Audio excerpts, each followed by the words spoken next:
you guys, welcome back.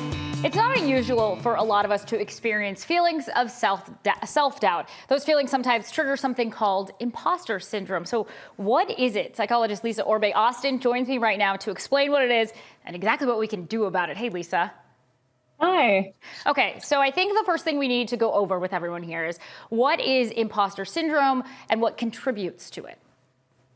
So imposter syndrome is the experience when you are credentialed, skilled, experienced, have qualifications, but you haven't yet internalized them, that you feel this constant feeling of being exposed as a fraud.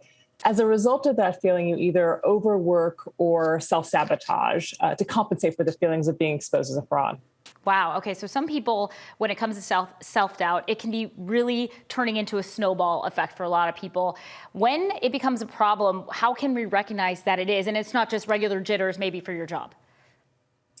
I think you know it when the experience is that you constantly are plagued by these thoughts that I'm going to be exposed to fraud, I'm incompetent, someone's going to find out I don't belong here.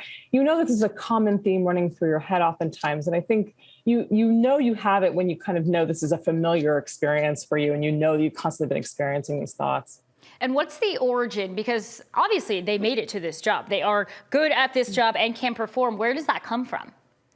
It comes from early experiences in childhood and familiar family roles, like being considered the intelligent one or the hardworking one, where you get caught in these very rigid expectations and you feel like as a result of that, you really aren't what people think you are, even though you are, and just haven't gotten into the habit of really understanding who you truly are, what your skills are, what your competencies are. And then when we feel this way, what are some ways that we can actually deal with these feelings and manage them?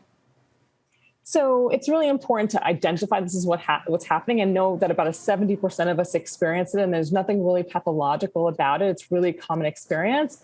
It's really important to recognize that you get into a particular cycle around it and to break the cycle. So do things like manage your performance anxiety, work on task management instead of overfunctioning or overworking, watch your self-sabotage habits and instead engage in better routines around dealing with your anxiety around work performance. And so it's really about disrupting the cycle. Yeah, and remember, a lot of people are feeling that same way. Psychologist Lisa Orbe-Austin, thank you so much for joining us today.